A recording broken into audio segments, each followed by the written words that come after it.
tinggal kelas? Kalau saya tinggal kelas karena absen katanya. Ini peraturan pemerintah, bukan sekolah swasta ini. Sebelumnya anaknya prestasi, Pak? Prestasi. Oh. Nilainya bagus. Tapi tinggal kelas? Tinggal kelas, aneh. Alasannya? Alasannya karena absen. Satu video memperlihatkan seorang pria yang protes anaknya tidak naik kelas viral di media sosial. Anak dari pria itu disebut tidak naik kelas karena melaporkan dugaan korupsi dan pungutan liar oleh kepala sekolah.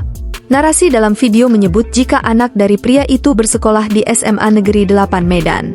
Pria tersebut menyebut alasan sekolah mengambil tindakan seperti itu karena anaknya sering tidak hadir ke sekolah.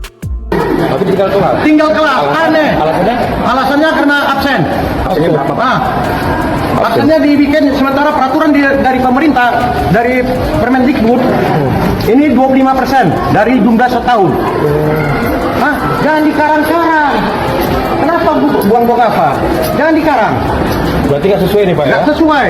Alasannya karena absen, ucap pria itu menjelaskan alasan anaknya tidak naik kelas dari keterangan pihak sekolah. Pria itu tidak yakin alasan anaknya tidak naik kelas karena persoalan absen.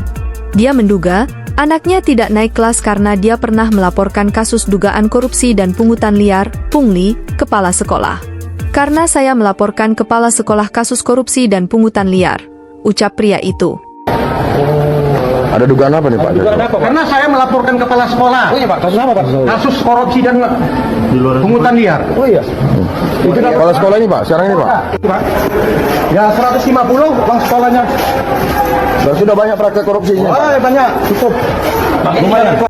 Dinas Pendidikan, Disdik, Sumatera Utara, Sumut, pun turun tangan terkait persoalan ini.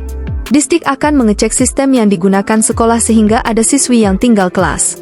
Saya baru dapat informasi sore perihal adanya siswa tinggal kelas diduga karena orang tua melaporkan beliau.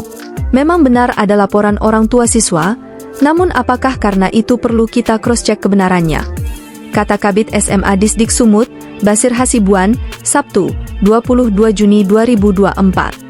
Bentuk laporan yang Bapak laporkan, layankan itu apa? Seperti apa, Pak? Korupsi dan pungutan liar. Itu kemana Bapak layankan, Pak? Ke Polda langsung. Tahun berapa, Pak? Tahun berapa, Pak? Tahun ini. Pak. Itu udah tahap sampai mana, Pak? Tahap penyelidikan. Kami juga mau cross-check kurikulum yang digunakan sekolah kelas 11 apa. Jika kurikulum merdeka sesungguhnya istilah tidak naik kelas sudah dihilangkan. Yang ada istilah tidak mencapai ketuntasan kompetensi. Namun jika kurikulum K13 sesuai dengan Permendikbud 23 tahun 2016 pasal 7 dan 10 kewenangan kenaikan kelas sesuai kriteria yang ditetapkan sekolah dan rapat Dewan Guru, sambungnya. Basir menyebut pihaknya akan memanggil pihak-pihak terkait persoalan ini. Dia berjanji, jika terbukti ada pelanggaran terkait persoalan ini akan ditindak. Pastinya kita akan panggil yang bersangkutan. Jika ada kaitannya dengan laporan orang tua siswa dan bukan objektif, pastinya ada yang dilanggar. Kita akan rekomendasikan untuk dievaluasi oleh Bapak Kepala Dinas. Namun jika murni karena ada kriteria kenaikan kelas yang tidak terpenuhi, harus kita hormati, jelasnya. Tekanan-tekanan dari guru atau apa gitu? Saya sempat takut juga, Pak, ibaratnya mau datang ke sekolah karena saya diinterogasi sama kepala sekolah kan di ruangannya. Oh, dipanggil ya? Selalu dipanggil. Ada berapa kali? Ada 3 kali. 3 kali ya? Pertanyaannya Soal masalah ayah saya nih, Pak. yang melakukan dia. Enggak ada tentang pendidikan atau bagaimana tentang sekolah gitu, Tentang masalah uang sekolah saya sempat membayar, tapi Bapak Ibu itu bilang harus orang tua saya yang datang gitu kan, Pak. Sedangkan orang tua saya itu bekerja.